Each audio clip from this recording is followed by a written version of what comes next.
Ladies and gentlemen, boys and girls, children of all ages, welcome to Sox On Tap. Tony, my first reaction is just fuck yes, let's go. Sox versus Richmond. That's where it all starts. It all starts taking care of business in-house in the Central Division. That's right, I'm a meatball. You got to bring that top button swag, baby. It is always great to beat the Cubs. And I'm a homer, so I always say the run-up. Dallas Keuchel Lansing got some beards that you should be afraid of. What everybody said when he gets out there, it's me versus the other guy, and I'm going to beat him. So I just love that mentality. It's cool and fucking tough. Steve, would you say that Tony is mad online? I would definitely say that. The White Sox winner.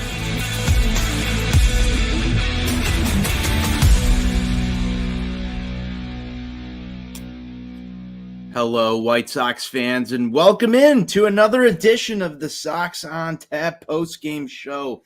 It's Tony Marchese. Tonight, I am joined by my guy, Southside Clown Show at NWI Steve. He says it's still over. He might be right. The White Sox lost tonight, but I'm going to challenge him on that, because I don't think it's still over. And if you've listened to the show before, you know that's exactly what I'm going to do. It's another edition of the Sox On Tap post-game show here. Be sure you are following us at Sox On Tap on Twitter, at On Tap Sportsnet on the YouTube. Get in the comments. Come talk to us on the post-game show. You can follow Steve at NWI_Steve, myself at Tony On Tap. I'm still so surprised that Steve has not changed the "it's still over." But we've got to talk about a loss tonight. The last 2 days were fun. Tonight, not so much. Steve, how you doing, my friend? Hey, yo, Anthony, I am doing all right. It's hard not to say that it's hashtag still over because they lost ground tonight. They did. They did lose some ground tonight. Because the Cleveland Guardians. I love that this podcast just helps your narrative just a little bit more.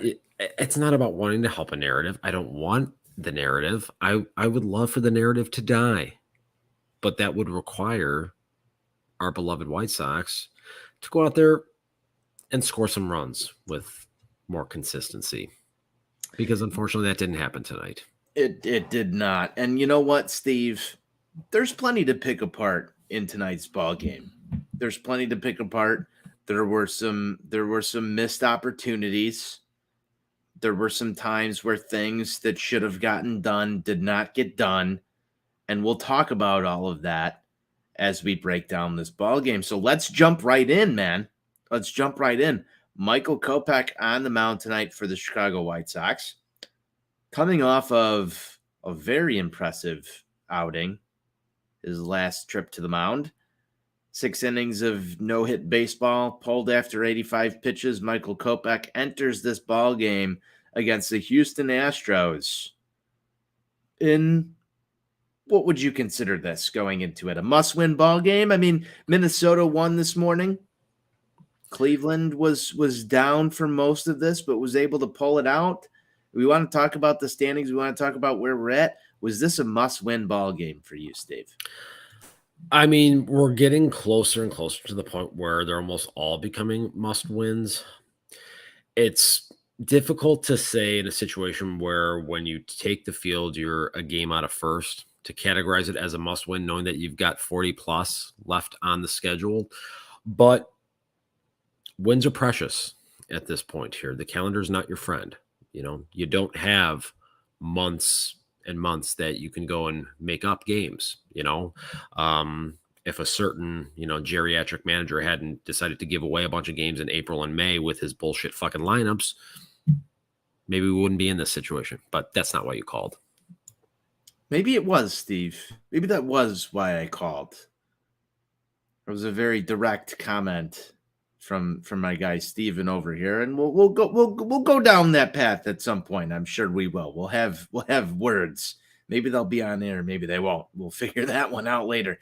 But Steven, I love the fact that you said that this wasn't a must-win ball game because they got 40 games left. But you also qualified that with a little bit of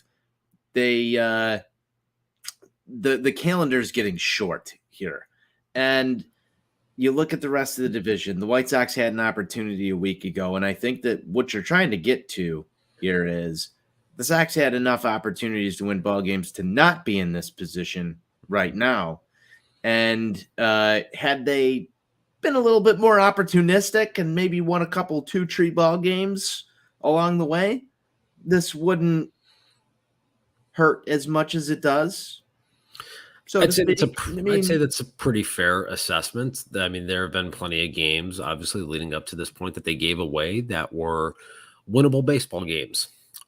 That, coupled with just the general inconsistent performance out of this team for the overwhelming majority of the season, is a byproduct of why they are where they are. So they're going to open up play tomorrow at 1 p.m.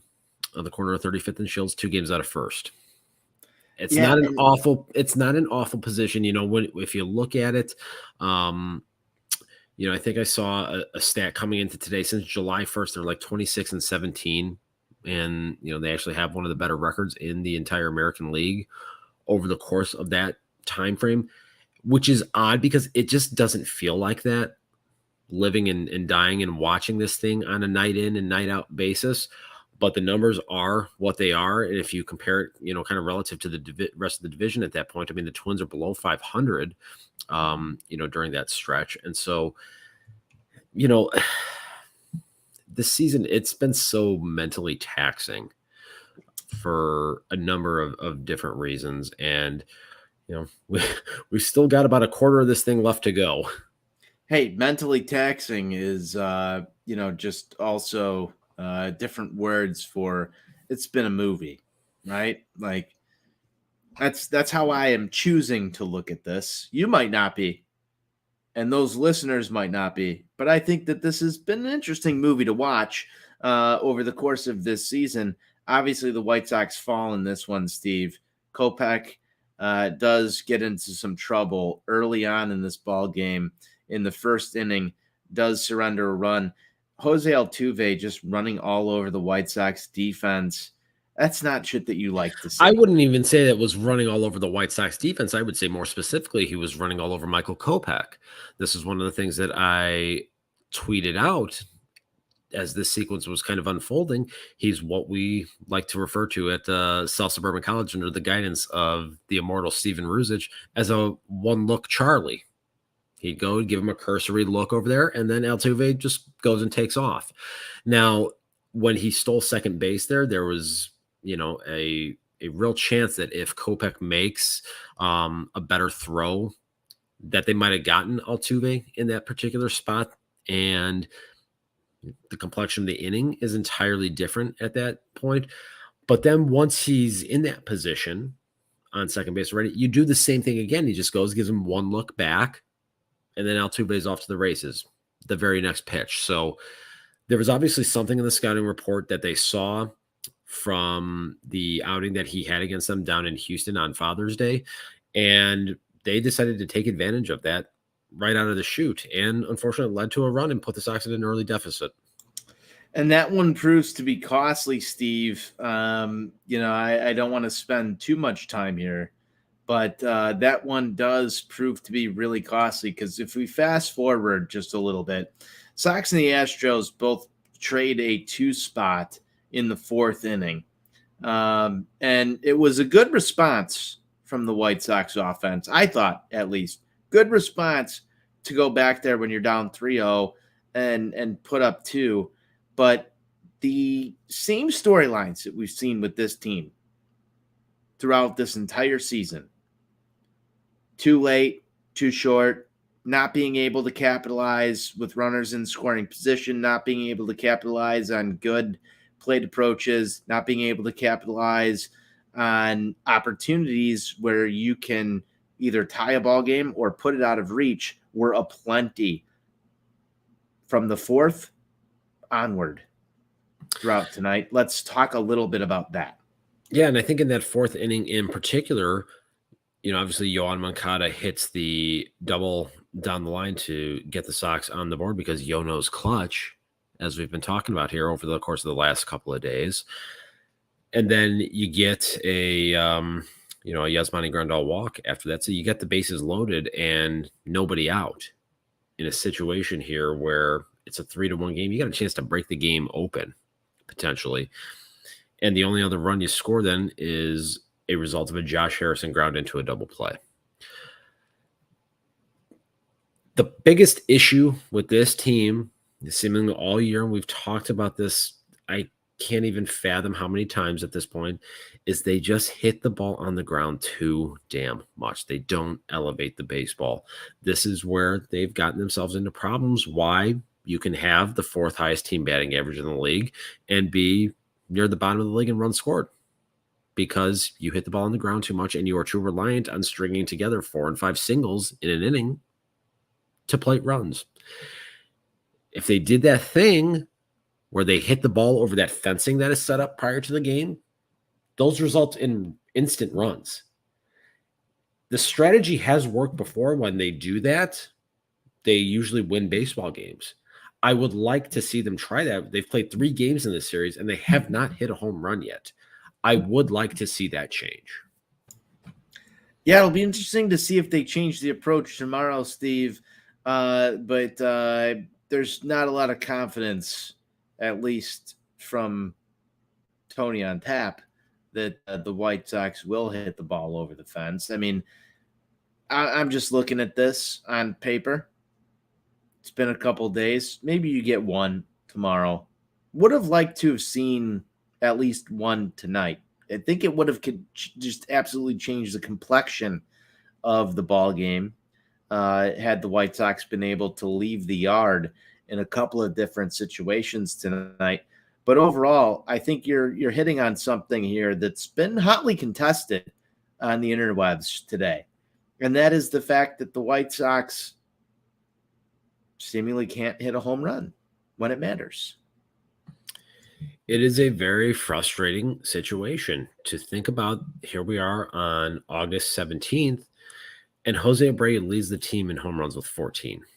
They just went over the century mark in home runs as a team a couple days ago.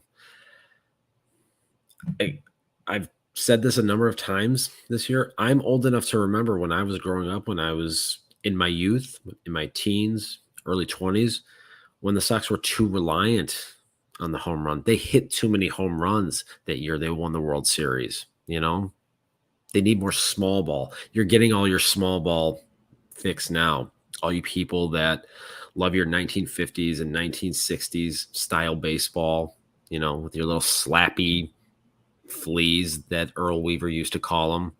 Guess what? That's not how you win baseball games in 2022. You win with fucking dingers. Hit some more of them. Well, and that's the sad Steve hour that we've got here at Sox on Tap.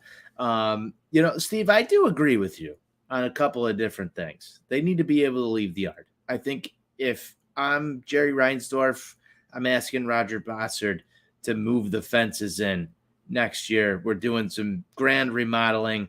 I don't want any more warning track fly balls. I want those barrel alerts to always be home runs in my stadium, especially when you've got guys like Andrew Vaughn just with some warning track power, just short. You got to make that Yasmani Grandal contract look great. So you want to revive Yasmani Grandal, bring those fences 10 feet in. Something like that might be what the White Sox need to do, at least in my opinion here, to appease you, but also to appease me, because I love fireworks. I want to see fireworks on the south side of Chicago every single time I attend a White Sox game. So what do we got to do here, Steve, to get the ball over the fence to make both of us happy? That is a question that I, unfortunately, am not qualified to answer at this point. I've gotten closer and closer to the point, and I'm normally not a big fire the hitting coach guy. We talked about this, maybe about a week or so ago. There has to be some sort of a disconnect between the information that is being presented to the players and what is being articulated to them in the dugout. Something's just not adding up at this point here. I don't know if there is some philosophical shift that has taken place where maybe the swing paths are being altered Maybe. I don't know. I can't begin to speculate on that right now. But the Chicago White Sox are near the bottom of the league in home runs, playing at Sox Park at the corner of 35th and Shields. That shouldn't be happening.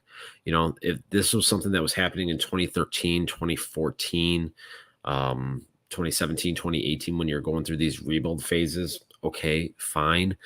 But in the heart of your competitive window, this team should be hitting the ball out of the ballpark with great regularity, and it's not happening.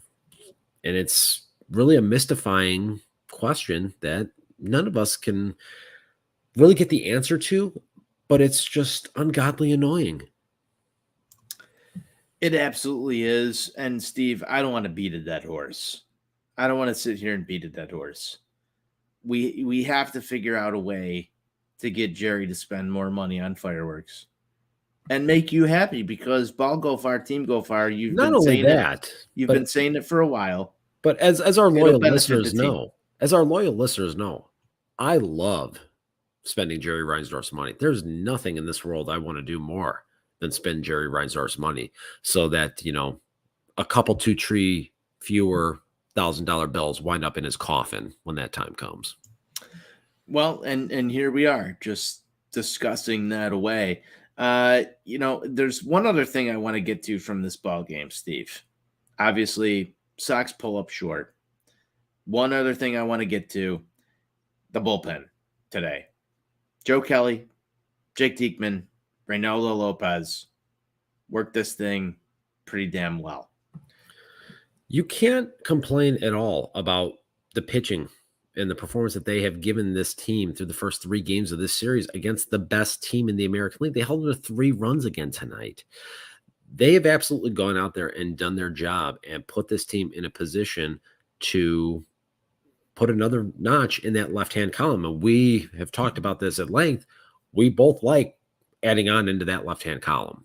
So the bullpen did a marvelous job again here this evening, following up on what we've seen the first 2 games of this series. You can't be anything but impressed with what they've done against still a very potent and still very talented Houston Astros lineup, despite the fact that you don't have Michael Brantley any longer. But, they lose him. They insert Trey Mancini into this thing. He's a guy that's got some power. You've held Yordan Alvarez in check to this point. You've held Alex Bregman in check. The only home run that we've seen in this entire series was from Jose Altuve. That's it. You've done the job in terms of a run prevention aspect of things here. The first 2 games, you got the timely hit when you needed it. Tonight, they had the opportunities to get them again and ultimately win another baseball game. You got to give some credit to Framber Valdez. He did a really nice job. And then that Astros bullpen, their guys went out there and they threw the ball well here tonight, and they wiggled out of some jams. Sometimes you just got in a game. It's extremely frustrating to watch, knowing that you had opportunities to add on runs and eventually take a lead and possibly win a baseball game here. But that's going to happen from time to time. So I'm less mad about this game tonight than some of the other ones that we have seen over the course of the last 2 or 3 weeks. Steve, I love that you said that, because I'm right there with you on this. And I think that most White Sox fans should be. Yes, this is a frustrating time, because you look at what happened in the AL Central today. You see that you lost ground. It's easy to get upset. But the fact that you do just get got sometimes, I think the Astros are a pretty damn good baseball team. They can do that to you. This was a close game. It wasn't like you got absolutely blown out. If we were sitting here tonight, Steve, and this was an 8-0 ball game and Houston kicked our teeth in, I think you and I would have the right to come on here and be #mad online about a lot of things. And we're still sitting here picking apart some of the things that didn't go right for this White Sox club today. But Houston executed. The bullpen executed when they needed to. That's not to say the Sox bullpen didn't. one swing of the bat would have changed the trajectory of this game. And if you think about it, the difference of this game ultimately came down to Michael Kopech making a quality pitch and Chas McCormick literally lunging his bat out on a pitch outside of the strike zone and finding a hole. That was literally the difference in this baseball game tonight. That and Framber Valdez and a couple of other guys making a couple of quality pitches to get out of jams when the Sox had opportunities. So they were right there, Yes, in a position to win this game. So again, frustrating, irritating, whatever word you want to use. Yeah, I get it, but they've played this team very tough all season. Aside from that first game down in Houston when Lucas Giolito got his fucking brains beat in, outside of that, they've played with these guys all year. I would say that's an encouraging sign, Steve. I really would, and I don't want to understate that enough. I truly believe that is an encouraging sign of growth from this team comparative to last year. I know that's not what people want to hear. You want to be in first place right now. If the playoffs started tomorrow, Sox aren't in it. But I will say the Sox have played higher quality opponents better this year than in years past. And I think that's just a sign of growth. And I want to comment on it. I'm curious as to what you have to say. You know, it's interesting. I actually did a little bit of research into some stuff this morning when I was having my coffee. They've played a little bit better against higher quality opponents this year. They're 51-54 against teams not based in the city of Detroit this season. So that's, 3 games under 500. And you look at it, you're 7-8 against Kansas City. I mean, so don't get me started on the Kansas City. I know, that's the shit that those losses last week, those were irritating. Okay, I can live with this one tonight. Those ones last week, those were the things that got me all hot and bothered. Okay, but they've done all right. They were 2-4 against Toronto. They went 4-2 against Boston, 4-2 against Tampa, 3-4 against the Yankees. 1-2 against the Dodgers when, they should have gone 2-1 if some moron didn't intentionally walk a guy with 2 strikes. Anyways, so they've done better, versus what last year, especially. I mean, that was kind of the thing was, they're nothing but a bunch of bum slayers. So they've kind of risen to the occasion a little bit more this year. Obviously, there is still room for growth that is needed with this team if they are going to get to that next level ultimately. Hey, you have to bum slay and you have to play up to the level of your opponent. Just waiting for this team to put the full package together. But Steve, I do think the energy around this team, the feeling around it in the ballpark, you were there yesterday, I was there on Monday. There's just definitely a different feeling than we had earlier this season. It's good to see. It's good to see people having fun.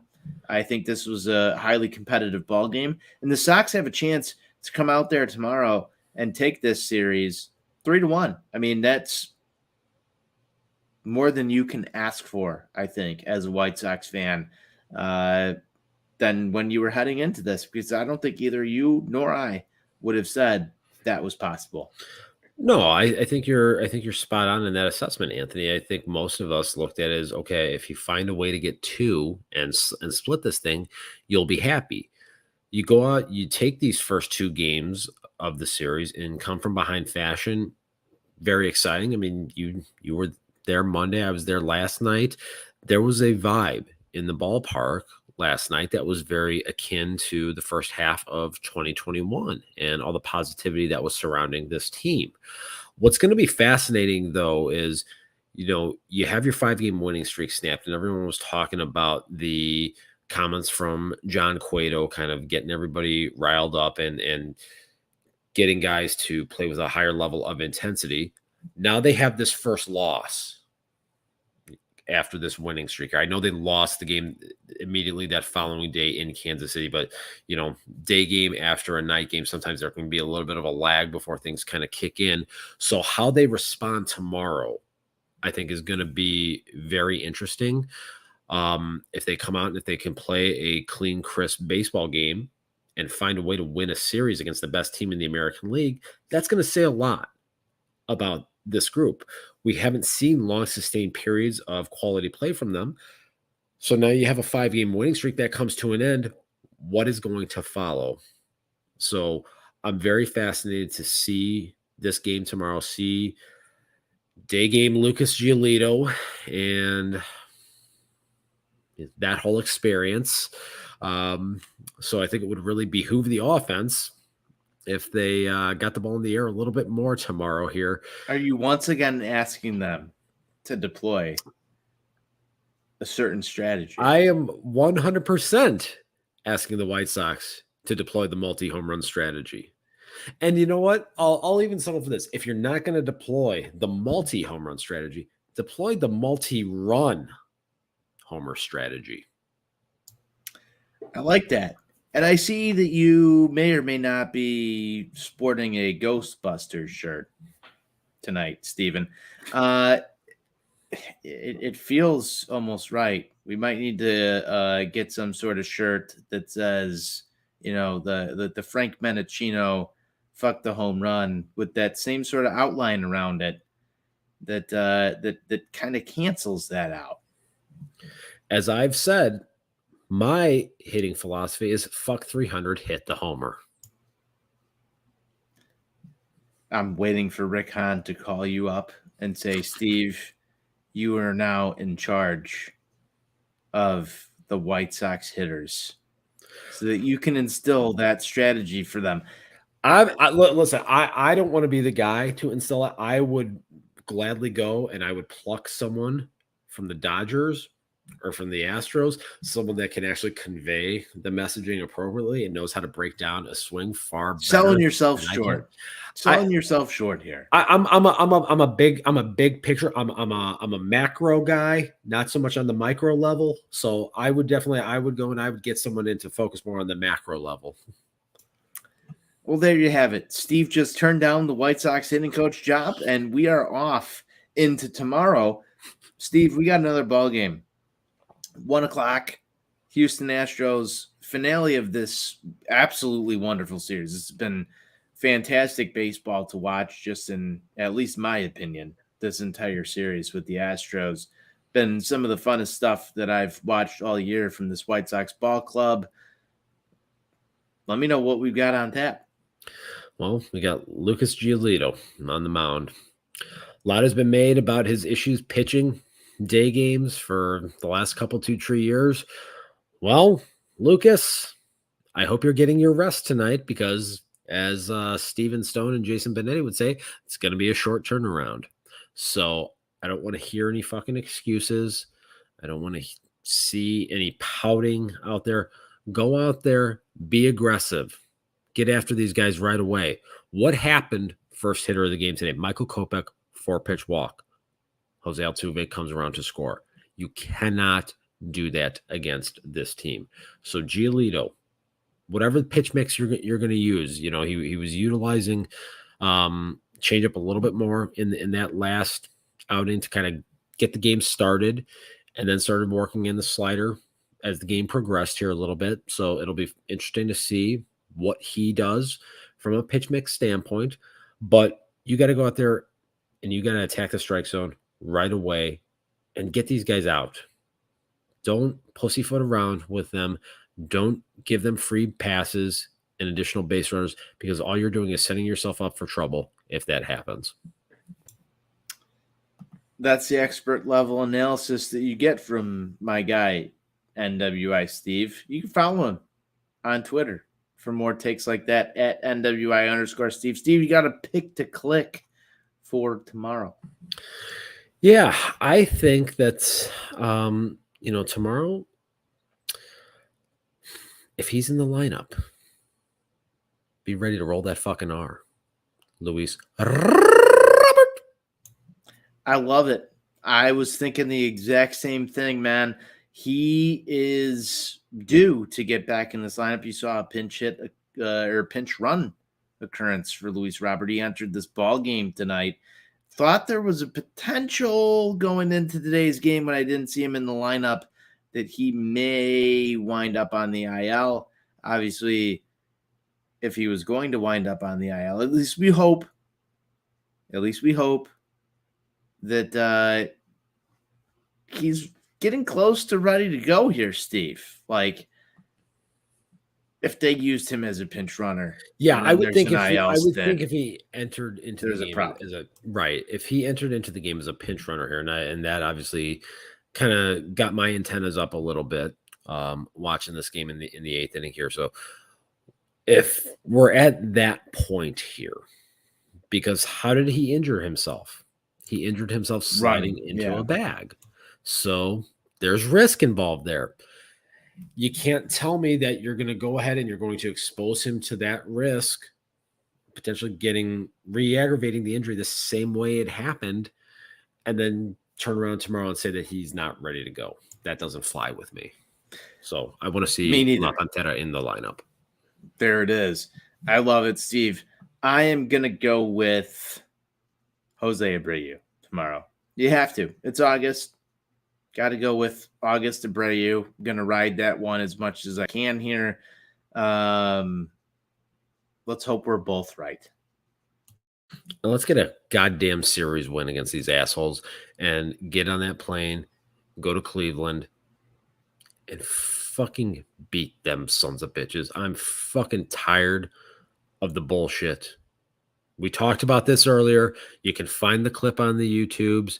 Everybody knows how I feel about the mistake by the lake. Take care of business tomorrow. Win 3 out of 4 against the best team in the American League.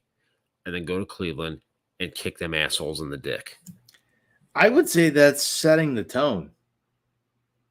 I would say that that's absolutely setting the tone. I would say those are hashtag facts only. We need it. We need it. Steve, I don't really have much else to say about this one. Sox fall. I'm not too upset about it. I think they've played a good series. I think we all think that because we're doing a little bit better than I think anybody thought we would. And it feels good, but there's business to take care of tomorrow, and it has to get done. And I think we'll all be feeling even better about this White Sox ball club as we head down the stretch here. Steve, you got any final thoughts before we close this one down? Chalk it up. It's a baseball game against a really good team. Sometimes you get got. Happened to the Sox tonight. Turn around, win a series tomorrow. Let's go. I'm right there with you, my friend. Thanks to all that tuned in to tonight's postgame show here at Sox On Tap. Tony Marchese, follow me at Tony On Tap. Follow Steve at NWI_Steve on Twitter. Follow the show at Sox On Tap. Be sure you subscribe to the YouTube at On Tap Sportsnet. We'll be back here tomorrow, hopefully talking about a White Sox winner instead of a White Sox loss. That's all we've got for today. White Sox forever. White Sox for life.